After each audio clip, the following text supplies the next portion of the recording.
Vinland Saga coming in with once again another amazing episode to this fantastic series. This episode had some great humor, some fantastic banter, and some killer action and strategy overall. This was just a damn near perfect episode. And I love the intro to this week's episode, I have to say. We have Thorkell just casually traveling through the forest, nice fall season, and we got the prince basically tied up. And I just love the dialogue here because some of the characters that are tied up are just drunks and just delusional. If they don't have their alcohol, they go insane, which just makes Thorkell's men just laugh as being like, oh, these crazy Christians, what are they doing? Give them the alcohol. Who's your favorite god? Whoever invented alcohol. It's just like this natural mockery, and just that's what you would expect with men such as these. And then to see the conversations about how they keep going back and forth on whose gods are best, and they start making fun of Jesus because he's on a cross, and he's like, man, what a weakling, we could probably hit that guy off there.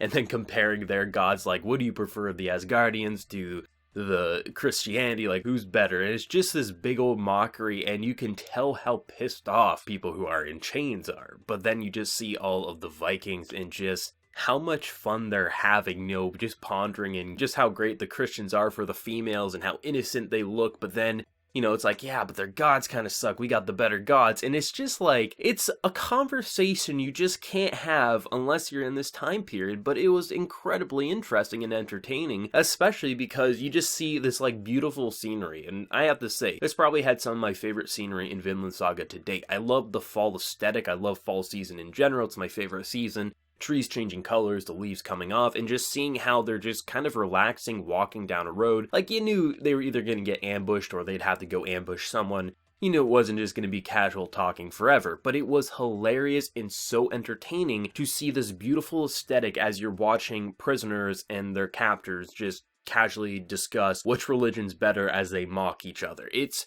so perfect, and only in Vinland Saga and the type of characters we have here would it work, and it kind of further highlights the mentality and how people act in this day and age because they're going over the Hall of Heroes. Basically, for someone like Thorkell and his men, it's like, who cares if we're going up against people who will kill us? The stronger the enemy, the bigger the reward. Even if you die, you want to get into the Hall of Heroes, the Valkyrie, and just everything like that. It was so amazing to see that conversation. Hell, I could have had an entire episode just dedicated to the banter of Thorkell's men, and I would have been singing his praise. But obviously, they can't just banter forever. They're eventually going to get ambushed, but to see, honestly, Askeladd's still my favorite character. Thorkell is a very close second at this point. This man not only has charisma and just kind of seems insane, but maybe also one of the more intelligent characters in this world, just because if you say he isn't, he's probably going to throw a spear through your neck and you won't even see it coming. But to see that ambush and how they try to bluff their way, we got 2,000 men, give him away. And this man, I just love him for this reason. Yeah, have the prince. You guys gonna run away? What a bunch of weaklings. It's this mockery because I love this time period because for a lot of these warriors, the whole idea of honor is what drives them. And even if they got their objective, running away, when they get back home, they could be mocked and maybe they'll be removed from the military or something like that. It's this thing that even though they know logically in the back of their mind, we can't fight this man. Hell, in this episode, it's said that the only one who is stronger than Thorkell in this world was Thorfinn's father. So,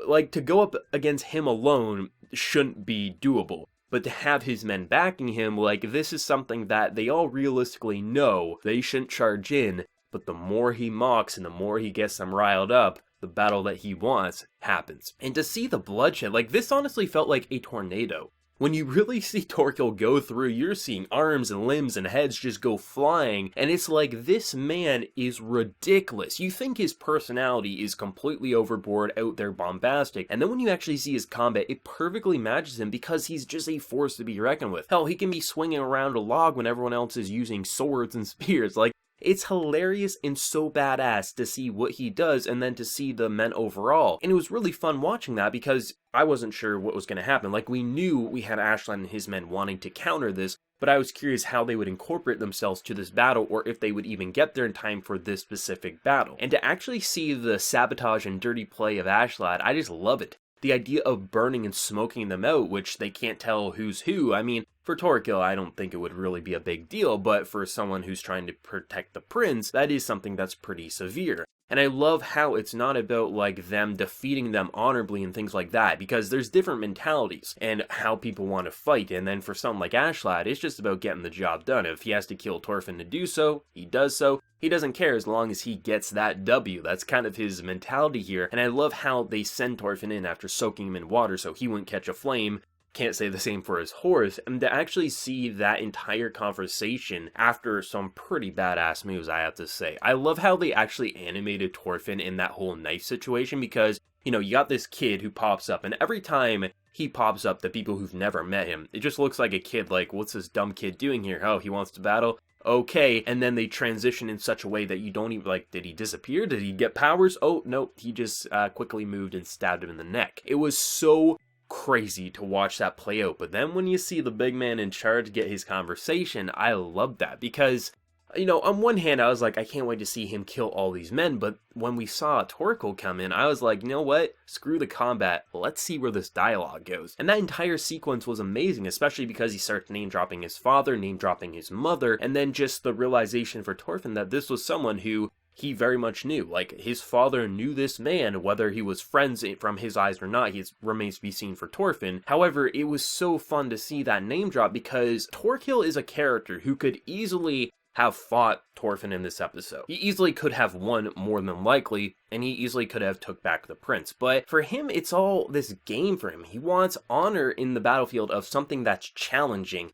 something that's really going to make him work for his win, and just something that's entertaining. And to take him on in this situation probably wouldn't have been that much of a challenge. He would rather give this kid a bit of time, you know, take the prince back. If you can get to your objective, you'll win, but, you know, we're all going to the same location. I love how in this series, it's not just like the typical strategic military planning of each side is like, okay, we gotta win, we gotta make sure we value our soldiers, we value all this. This is the era of Vikings. If you gotta kill 100 of your men to get to your objective, you kill 100 of your men. And the idea that there's so many people who are just all about honor and kind of reaching the Hall of Heroes, if you're going up against an army of 1,000 and you got 100 soldiers, that's just going to be even more honor should you win, and if you die, there's no way you're not going to be greeted by the Valkyrie. It's so amazing to see these mentalities, especially on this episode, this three-way battle that ended up ultimately with Askeladd and his men ending up with Prince Canute, who gets revealed to have a very feminine kind of design to his body, which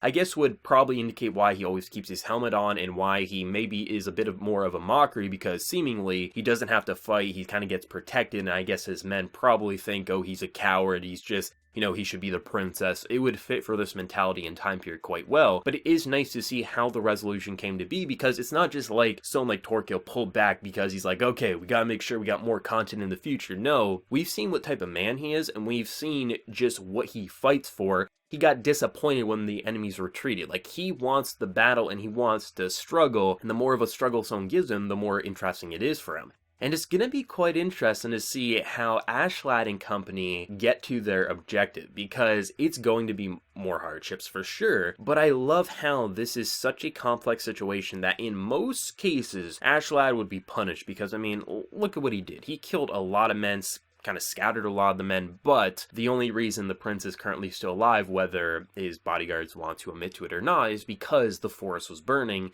and they did a pretty clever sabotage. I'm so excited for the future. Like, I'm always excited for the future of Vinland, but the deeper we get into the story, the deeper we get with the wars and how everyone's kind of playing multiple sides. Like, it doesn't matter what happens. Like, yeah, realistically, maybe you should have worked with the men who are going after Thorkell, but should you win with them, they're going to take the reward. Kill them, let's get the reward ourselves, and if they don't give us a reward, we'll just kill them too. Like, the era of Vikings is so savage, and that's what makes for such a brutally realistic series for this show overall. That they're taking a time period that's so bloody and disgusting, where the men, when they pillage a village, they rape and they'll kill the children, they'll do all these vile things that are disgusting and horrible, but that's the type of characters these are. When we look at Askeladd or we look at Thorkell, we don't look at them and say they're good characters because they're a good person at the end of the day. They are vile, they are a bad person. However, a lot of the characters in this time period were bad people. There's very few with clean hands who won't go out and be able to die with peace of mind, even if they try to convince themselves they're going to the Hall of Heroes. Like, honestly, if there's a hell in their world, most of these characters are probably going to it. That's what I love about this series, is it doesn't shy away. It shows us this brutality, it shows us the vileness, And that's what makes it so gripping, is that we can look at characters like Thorfinn and what he's becoming. This isn't the path he should walk, but for the time period and what's happened in his life, unfortunately that's what he's going to have to walk. And we say he's a great character, but man, he really should have walked a different path, but if he did so, it wouldn't be that interesting, this story. We look at all the characters, and even when some of the characters are like, man, my boss is kind of a crazy asshole, but hey, not my problem.